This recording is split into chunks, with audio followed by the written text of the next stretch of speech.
Mike Welling, President and CEO of the wonderful RIMO3. Mate, welcome to the download. Thanks for having me, Ronnie. Great to be here. Mate, it's an absolute pleasure. So we've got a lot of exciting things to talk about today. We've got some announcements. We've got, I want to share with our audience a bit more about RIMO, a bit about you, your background, and maybe that's where we'll start, Mike, is I know the tagline for RIMO3 is "We know apps." And I think if there's a guy on the planet that knows apps, it's Mike Welling. So tell us a bit about your history, buddy. Well, listen, I'm 51. Do you want the long or the short version, Ron? But how about I do the kind of a bridge version and give you a bit of my background? And it might seem like I'm starting a long way back, but it does kind of, it does kind of bring us up to the present day, because I have been around apps for a long time. So, look, for me, I grew up in the UK, and like a lot of kids in the 80s, I kind of left school at the age of 18, and I didn't really know what I wanted to do. And so I kind of ended up traveling the world, and actually ended up down in your neck of the wood in Sydney. And that's where I got my first job in IT when I was about 20. And I was working for an IT recruitment company down there. And, we were placing all of these contractors into kind of various different roles, and they were all earning a ton of money, and it just seemed exciting. And they were a lot of them were UK expats, and I thought, I want some of this. And so by the time I ended up back in the UK, I kind of enrolled at university in, microprocessor and computer architecture, I think it was. Anyway, I kind of, I did that for a year. I pretty much realized that I wasn't going to be a kind of a developer, and I switched gears, and I kind of went into and did business and finance. Anyway, listen, fast forward, after graduation, I kind of joined my first company in IT sales when I was about 27. They quickly got acquired by General Electric, who had a massive IT division at the time. And, it was kind of around the same time that Microsoft had just released MSI as a technology. So, I had an opportunity to, start my own company, which I did, and that's a company that's still going strong today. It was a company founded on the premise of helping organizations with large application portfolios. Fast forward about 8-9 years from there, I founded a company you may have heard of, which was AppDNA. Another great kind of journey for me. We sold that company to Citrix in late 2011. I stayed with Citrix for about 6 months to a year, kind of went on, did a couple of other things, invested in another company, which was a company called Northscale, which we also sold to Citrix, I think in 2014. And then in between, I married my beautiful wife. We had 2 wonderful daughters, kind of invested in a number of tech startups. And then I took the reins of being CEO over here at RIMO3 in Jan 2020. Fantastic, fantastic. So you've had an amazing journey. It's a bit of a serial entrepreneur as well here, Mike, with what you've done. So let's talk specifically then about RIMO3. But before I do that, I do want to make a comment, which is no surprise to me that there was an Englishman doing recruiting in Australia. That's a common theme, is it? It's a very common thing, a very, very common thing. Actually, believe it or not, I worked for an English company that had also set up in Australia. And my boss at the time was also English. So there you go. And actually, the majority of contractors we placed were all English. There you have it. Well, that's because, you just wanted to come to the best country in the world. And now you're in Florida. Now in South Florida, enjoying the sunny climate. I mean, I have a love-hate relationship with the place. It's wonderful in winter, but it gets a little hot for this English-blooded man in summertime here. So. Yeah, well, the sun peeks through the curtains and you start to get a sunburn, right? Exactly that. Not today. So, RIMO3, tell me, and tell our audience, I obviously know, tell us a little bit about RIMO3. Well, I think, RIMO3, like most great startups, it's never quite the journey that you expected it. And I wasn't the original. And whilst I was one of the original founders, I wasn't the original CEO. But I mean, the original premise for RIMO3 was to really, it was to help companies with what we called the testing burden once you'd migrated to Windows 10 and dealing with kind of patches and cumulative updates, that were going to be part of this new Windows 10 movement. So instead of that big bang migration that, happens every 4 or 5 years, Microsoft switched it up with Windows 10. Right in the middle of that, we also had kind of COVID as well. And I think that changed a lot for us as a startup, and we really had to kind of rethink. And given the fact that I'd just kind of taken the reins of the business, we had to kind of rethink and regroup a little bit about, what the next stage of the business really looked like. And I think it was kind of at the same time we had Microsoft had approached us about, probably just because of our experience around apps with App DNA and some of that kind of legacy, they had asked us about this new application format, MSIX, that they'd been working on, and said, look, is there anything that could do to convert the applications? And so, we developed a prototype around that in I think it was late 2019. So when I came on board in 2020, COVID then hit. It just made us rethink, and I think it gave me an insight into the Windows Virtual Desktop, or Azure Virtual Desktop, as it's now named, market and the opportunity. And I just thought this is just going to be a game changer. And, I think combining all of our skills and understanding of how an application behaves, it installs, it runs, performs, the ability to convert now applications into MSIX format and understand, true multi-session capabilities, bring all of that data together. And actually now, what does RIMO3 do? Well, I think it helps you onboard, applications into those environments. And that's not just, Azure Virtual Desktop, but that could be a change in your VDI environment. That could be still a physical migration move to Windows 10, and who knows what's coming, right? So that's really interesting. I just might just hone in on the problems that you solve for, right? Because one of the things that's exciting for us at Insentra, in our partnership together with you guys, is indeed the number of different problems and use cases that RIMO3 addresses. So we sort of see it as very multifaceted. And you look at your history and where you started and how you've had to pivot as a result of COVID, which has just opened up so many doors. So we always know that apps are a problem in every organization, and those apps are a problem either from the get-go of creating the things, but more importantly from how do I actually roll those applications out, and how do I ensure that they're going to perform when I don't have control of the underlying operating system. I really don't have any control over that, but I still need to make sure that my apps are going to perform. And then how do I take advantage of things as well, which is where MSIX is coming in. So MSIX, it's clear that Microsoft is investing enormous amounts of time and money in MSIX to create a unified packaging approach for all applications.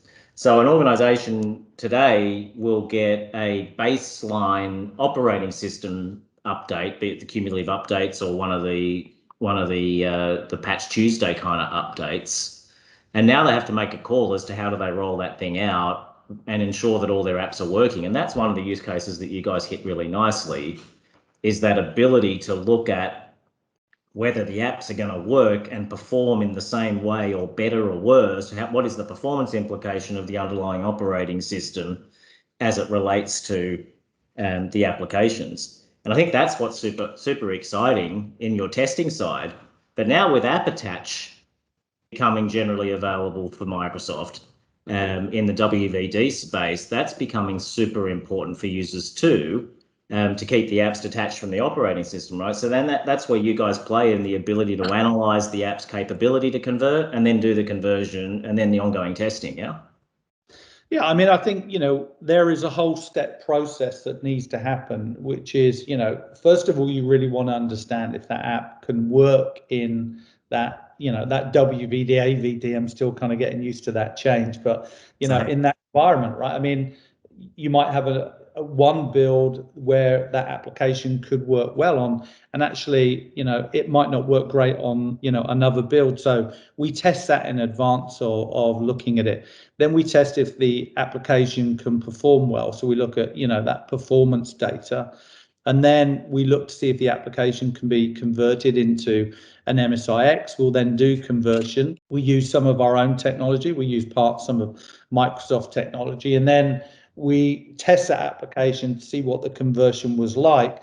And then we have a database of kind of things that fix that application that we know of and known problems. I mean, we've had this technology now for a while, so I think we're pretty good at it. We've got some pretty strong results around it. And then kind of run the app as a multi-session. There's real kind of cost savings for people that want to run applications as a multi-session app. And so achieving all of that is, when you break it down by each process, that takes a lot of time.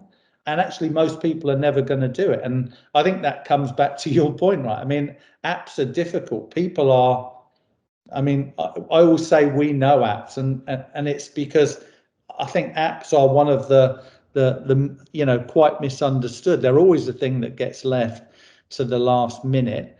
But I often look at it, what is a desktop, whether it's physical or virtual? I mean, it's really an empty shell without the app in it, isn't it? And so I think there's a lot of great technologies out there that can get the infrastructure set up, but then, what about the apps? Because without the apps, you've got no users, you've got nothing.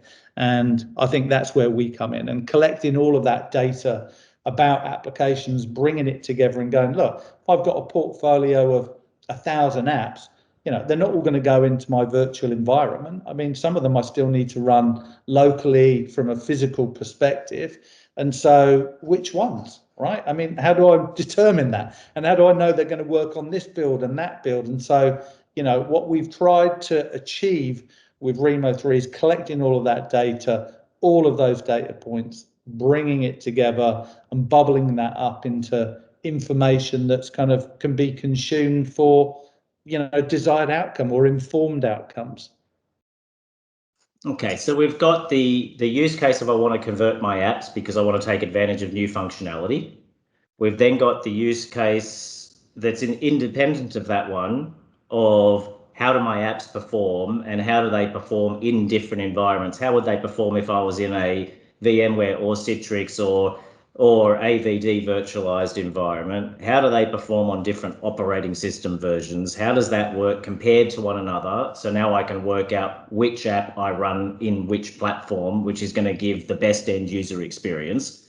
And that buzzword is now everywhere in IT, right? What's the end user experience? And so the app's performance is clearly a big component of the end user experience. So your second use case of knowing how are the apps going to perform, how do they perform compared to what they used to perform, and how are they going to perform depending on the operating system and their location, kind of use case 2. And then use case 3 of on an ongoing basis, when a patch is released, the thing that stops organizations rolling out those patches is often applications being able to run and they're not knowing. So Microsoft did the release ring idea so that you could slowly release it out and see what was going on. But with RIMO3, you can short circuit that whole process and test your apps. So install them, do an intelligent smoke test on them to see that they actually install and run. And if they don't, you know why. So it's kind of use case 3, and it's that you can really take a journey with Remo then, and you can drop in at any one of those points if you like, or you can start from the beginning, go all the way through to the end and keep the platform running ad infinitum so you can keep testing on an ongoing basis and roll things out quickly. You should come and work for us, Ronnie. I mean, that's really well explained. I mean, I look at it that a customer is either planning on doing something, they're either going to that, so they're migrating, or they're managing that state and then thinking about, what it is that they're going to do next. And that can be in a multiple different groups within an IT, with an organization, within a company. So, I think we can drop in at any stage. So if you're in planning, you're thinking about a move to, actually it might just be from one VDI environment to a next, what's the impact of moving the applications, right? I mean, a lot of people don't want to touch. It's like it works in that, Citrix CVAD environment. I haven't touched it for years and I don't want to touch it because I'm just too worried about it, right? Or it could be that migration to AVD, or it might include some element of physical. All of the permutations of, you know, what you need to do in order to do, we call it informed application delivery, but where is your application best going to run? Is it physically? Is it in your cloud? Is it in your hybrid environment? You kind of want to know all of that before you just embark on a multi-million-dollar kind of migration. And that, I think, is, you know, where we do. And we bring a lot of that planning data. So a lot of the kind of reporting that we're now introducing, I think you've seen some of. We're pretty excited about what we're launching coming up here, but you know, we are not just kind of giving you that data, but we're actually saying, look, here's your migration plan for those applications. Here's applications that you might need to focus on, and here's what the problems are in order to get them to work in that environment, if that's your only choice. Yeah, I think what's also really quite cool about the platform as well is the speed of which you can get that information.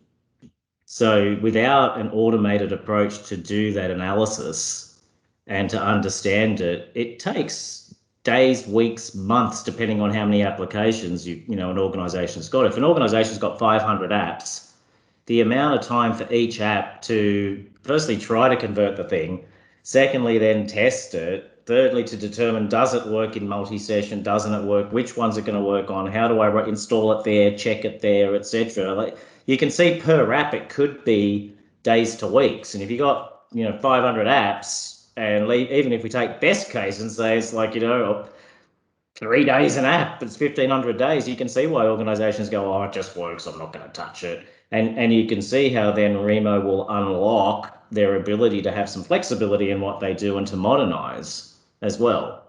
I think it's a shift change, right? I mean, you know, people, if you look at that task and you thought about it manually, or even with multiple technologies to try and achieve the same thing, and have to go out to market and sort of assess what those technologies are to get you there.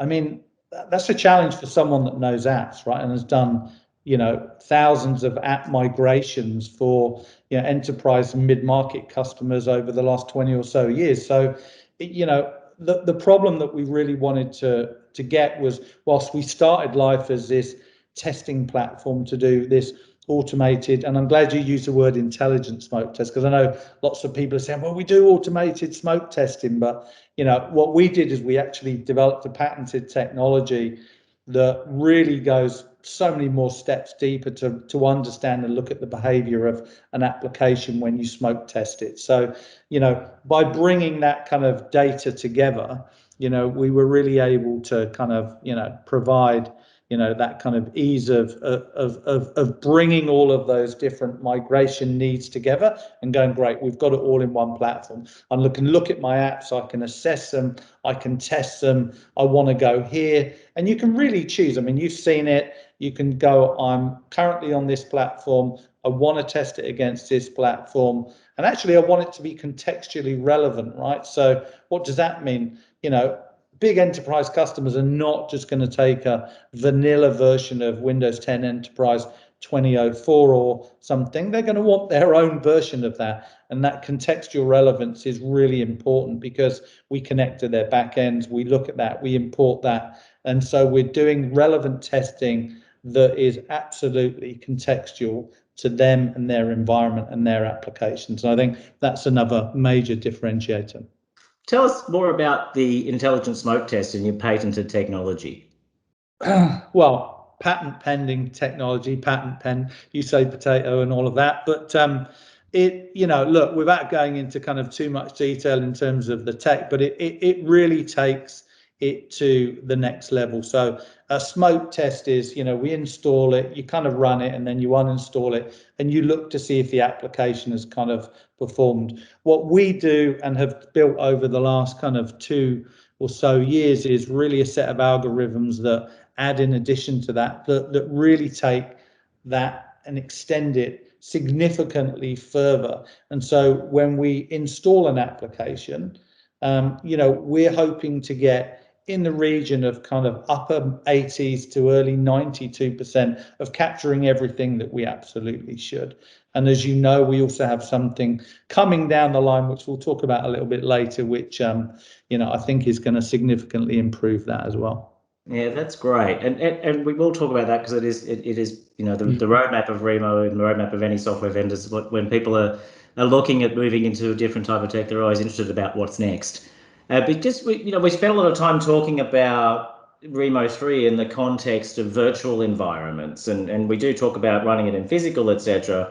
But I think there's the other really superb use case, which is that whole organizations who are wanting to leverage Intune or MEM, that MEM suite, and how MDM, yeah, all of the acronyms, right? all of the acronyms, all of the TLAs, right? And the struggle. Like we were talking to a customer recently who had 4,500 applications sitting in SCCM, and they said, "Wait a minute, you mean we could take those apps out of SCCM? We could then use this platform to repackage those ones that could into MSIX, and then I could just get them into Intune." And I can install and test and do all of that without having to do Intune wrappers and command line stuff, etc. And I said, yeah. And they went, wow. So it's not just the WVD or AVD or Citrix or whatever VDI. It's also very much a strong play for those who are wanting to start to leverage Intune for more than just device management, but actually to get the application, make that their application spot. Yeah, I mean, that's a good point. I think you're definitely seeing quite a lot of that in kind of Australia, New Zealand region. I mean, maybe less so for us over here in the US. Maybe just the adoption of Intune just isn't there in a significant way because your market tends to be certainly one of the first leaders and adopters in kind of some of that technology. But yeah, I mean, we've definitely seen a surprising number of use cases where that's come up, where actually, look, we're not going to WVD, AVD at this moment in time, but we really want the capabilities of Intune ultimately, which is, endpoint manager. And, what can we do? And we're like, well, actually, if you've got your applications in that MSIX format, is a great use case to be able to get people to deploy and manage their applications. So again, assessing your apps, how many of those can you quickly, convert and then move into Intune is, surprisingly one of those kind of use cases you don't plan for, but rears its ugly head as you kind of you talk to customers and partners about how they're using the technology. And that's the thing for me that always fascinates me about tech is you think you've got it and then someone goes, no, but we're going to use it like this. And you go, wow, I never thought of that, Nothing like creating a platform that solves problems you didn't even know it could solve. Exactly. Which is so. Let's talk about it from a partnering perspective. I and all of Insentra are super excited at the global relationship we've established with Remo3 in Australia and New Zealand, being your exclusive representative and basically being Remo3 in this part of the world, but also working with you in a professional services capacity and managed services capacity at a global level. And we're super excited about that. I think what would be great is for some of the partners who are watching this, this download to understand what's the opportunity for the partners. Yeah, I think that's a really good point. Well, I mean, I think, look, we're also firstly, very excited about the partnership with Insentra. And I think, one of those is because it's so important to find a partner that understands the challenges that you're addressing in the market and then has really got access to that market that you want to service. And I think we really felt that in you and your team, Ronnie. We feel that as well that Insentra's reputation with Microsoft, Citrix, and VMware is really strong and respectful relationship. We love the locations that you service. And I think your business model, I mean, Remo3 is very much partner first organization. I think that's pretty much what the mantra is over at Insentra as well, right? But partner obsessed, Mike, partner obsessed. Partner obsessed, you're right. Well, there you go, first and obsessed.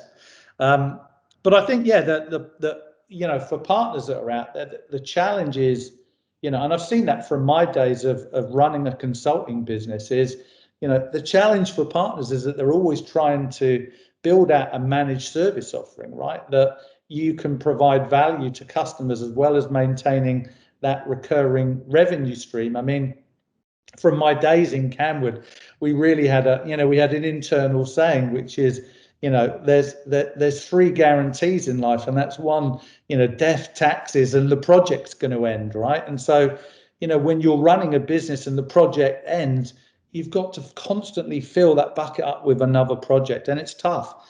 And so I think, I wouldn't say it's easy to be involved in a migration project, but if you can remain sticky at the end of that, then I think that's a great opportunity. And I think that's where, RIMO3 and Insentra can really add value to partners, because, what we want are partners building that kind of ongoing. So we've migrated your apps, we've moved you into a physical or VDI or a virtual environment or cloud environment.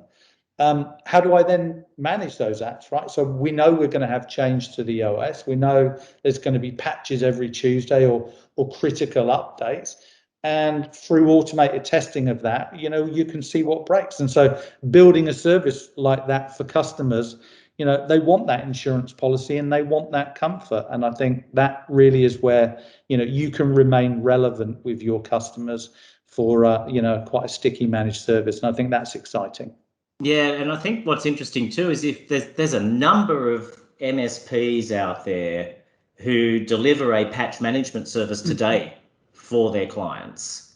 Yeah. Yet the part that's missing for them is the testing of the apps before the patches get rolled out. And often there's SLAs of how quick to get patches rolled out. And there's always that kind of like, okay, roll it out, let's see what happens.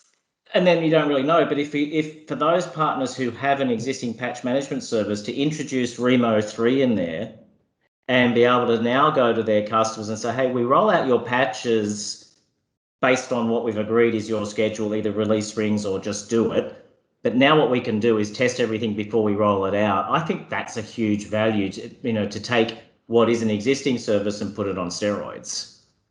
Well, we want to encourage testing, right? The whole point of the platform is test as regularly as you want, right? A change comes, test it. It should be automatic. It should be, and that is a bit of a shift change, right? Because that's not the way the operations teams have managed applications or environments before. It is very much about, okay, we've done a small consolidated test with a number of users and we're going to push this patch out. But what if you could know even quicker, and you've tested your whole portfolio, if that's what you wanted to do, right? I mean, cyber attacks are on the increase. I mean, they sometimes feel like a daily occurrence. And I think maintaining and, being able to kind of be patched with critical patches or updates, I think now has got to be a shift change. And we're seeing that often led by the financial services organizations that, are always the ones that are out front, but they're changing their processes. They're going, no, we want to be able to pull the patch down, test the apps, see what the impact is and roll it out, and do that with that sense of comfort. Yeah, look, I think the thing that's interesting is CIOs typically, one of the two primary reasons a CIO loses their job is either A, stuff goes down and it's not operational, or B, they get breached. And I think RIMO kind of helps CIOs keep their jobs too, because on the stuff going down bit, it's like, well, now you're rolling out applications that are going to work and be performant. And on the breach thing, as soon as a patch is released, that's when your exposure goes through the roof, because now all the bad actors who didn't know about potentially didn't know about the vulnerability now know about the vulnerability. They also know most organizations take days to months, and some of them take years to roll out patches. So in that window from patch release to patch application is super vulnerability increase. So with RIMO in place, then you kind of just shorten that window dramatically, which helps the CIO not get breached, right? I feel a new marketing campaign. CIOs come to us. I mean, you're right though. I mean, the honest answer is people want to know that they're on the most secure. They've got the latest patch, right? But there is always that we're pushing it out. We don't know what the impact of it's going to be. I mean, I've been around apps a long time. I've heard some horrible stories over the years, and it doesn't really get any better. And I think, look, we're trying to just do our bit to make that as simple as possible, and we do that very much from an API centric kind of approach. So connect into whatever your system is, pull the patch down, let the system just test whatever you want is, and give you that report, give you that data, and it should just be instantaneous. And I think that will, we've got to change the world. But that's always been my kind of goal as I guess a tech entrepreneur over the years and introducing technology. I mean, I loved it when we did it with App DNA. I know so many people that still talk about that, oh, you were the CEO and founder of App DNA. We love that technology. I mean, that's always such a great accolade to have. But for me, RIMO3 is kind of App DNA 5.0, not 2.0. I mean, it really is multiple generations ahead. And we didn't do it back then because we didn't have the compute power. But, you can't really understand what an application is going to do unless you install it and you kind of monitor it, and you need that runtime analysis. And we didn't do it back then because we couldn't, or if we did, it would have just been too slow. But now we can achieve that. But all the other data that we get with it just means that it's just, it's amazing in terms of, the way that people can just deploy and change their operating programs. So let's pivot a little bit. All right. And let's move away from RIMO. And I do want to come back to the what's next for RIMO, but we'll leave that as the teaser. One of the things that's really important for Insentra, and we look to start working with an ISV, is cultural alignment. Because you could have the best tech in the world, but we don't want to be working with a company that are not culturally aligned with the way we operate. And I think that's a really important message for the market to understand, is that at a executive level from yourself all the way down, what I have seen with RIMO is the same sort of culture as Insentra. It's a bunch of people who want to have fun, get on, get stuff done, and do so, and you as the leader doing so in a way that your people feel like they're loved and appreciated. So I think that's just a really important point for people to know, that it's not just about the tech, it's about the nature of the people who are in and running and in those organizations that can make such a difference.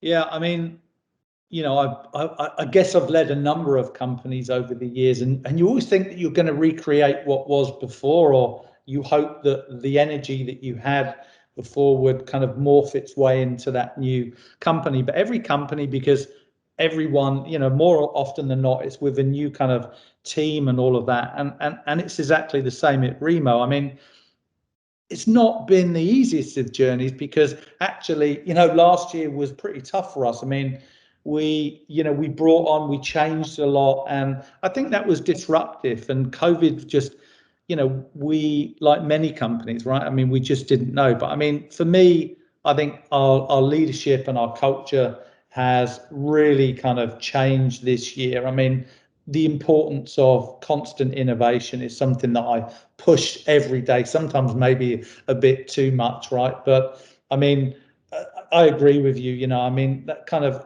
you've got to have fun at work, right? I mean, there's no point in turning up and doing, 8 hours, 10 hours, 12 hours, work if you're not having fun doing it. And so it's not something that you can just switch on. It's got to come from the top. And, I certainly, if I'm going to work the hours that I'm working with a young family that I've got to have fun doing it.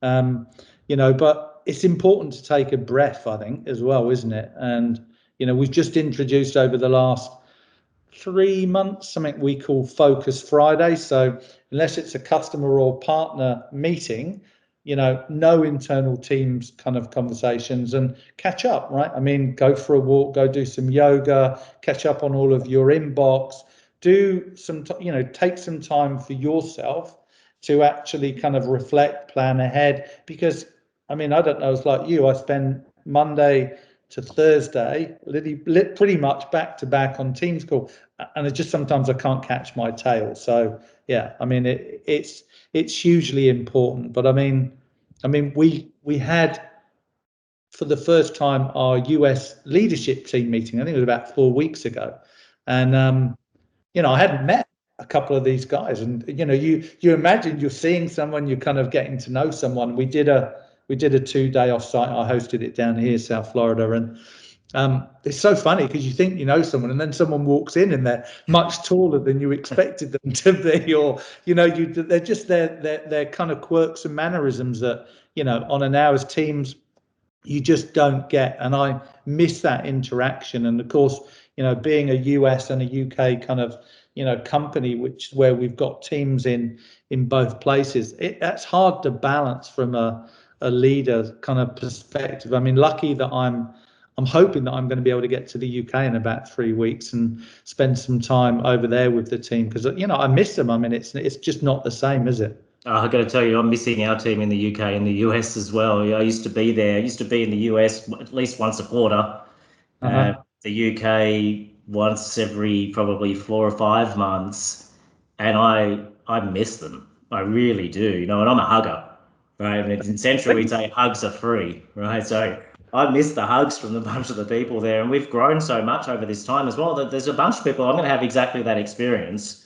And by the way, you'd never have me walk into the room and go, "Wow, he's a lot taller than I thought," because I'm only a short kind of guy, right? So. All right, Mike, talk to me about what's next for RIMO, and then we'll sort of bring this to a close. All right. What's coming up? What's the future look like that you can share? Ooh, good question. I mean, I think, well, look, some of it I can't talk too much about. I know you know some of it, so we'll touch on it. But look, I think really a move into kind of a business intelligence platform, actually, I would say, is actually a bit more of an evolution more than a revolution at the moment. I mean, we collect so many data points about applications that we really didn't know that we were collecting, right? And actually, we work with a number of customers to say, what do you need in order to understand what would be the nirvana for you? And we're not going to come with any preconceived ideas. And they've actually really helped us shape some of the new stuff that we've got coming. And it's not that far away. It's some of it's just a couple of weeks out before we launch it. But using that data and bubbling that up into kind of getting informed outcomes and decisions about what you're doing with your applications and where you want to run them and can you run them over here, I think is really useful, rather than just a platform that does some of the doing. It's like, great, you've done the doing, but give me some actionable data. Fully automated user acceptance testing. I mean, we've been doing some of that for a while. Cross-platform stuff. I mean, look, I don't want to say too much. I know I'm going to get in trouble with our CTO, but I mean, you're aware of that. But there's some really exciting tech coming over the next few months. Stay posted. We've got some great announcements coming up, but I'll say no more for now, but I'll be sure to keep you updated, Ronnie. Yeah, no problem. And we'll make sure that that we're right there behind you as that stuff come out. And that is part of the reason as well. So if you look at, we take a lot of time when we make selections of the ISVs that we choose to represent here in ANZ and that we look to go to market with globally. We had a fantastic success with FS Logics, which is now really the backbone of Appatach in AVD. So we sort of went back with them. And when we were looking at RIMO, what's really important for us is there a cultural alignment? Are they solving a problem or a series of problems that customers actually want to solve? Because there's plenty of problems that are out there, but people don't really want to fix them. But do they solve problems that customers want to solve for? And are they something you can build and our partners can build a long-term service around and add value to their customers? And then critically, do they have a future roadmap where they're not just going to be one-hit wonders? Right, we want to be working with an organisation that has a great roadmap, and obviously we then get visibility of that we can't necessarily share. But I'm equally as excited, and I know my crew are equally as excited about what's coming. So, Mike, I think you're onto another winner, mate, which is no surprise. We're excited to be on this journey together with you guys. I think as well, what's really amazing for me is the connection you and I built so quickly. Can't imagine what it'd be like if we did end up sitting around a table or sitting in a bar having a few drinks. That'll be interesting. But Mike Welling, one day soon, I hope, for sure. I do too. Mike Welling, President and CEO of RIMO3, serial entrepreneur, man who knows apps. Thank you for taking the time to be on the download and share your wisdom, share your experience, and share the RIMO3 journey with all of our audience. Most appreciated. You're very welcome, Ronnie, and we appreciate the time being on the download. Thank you.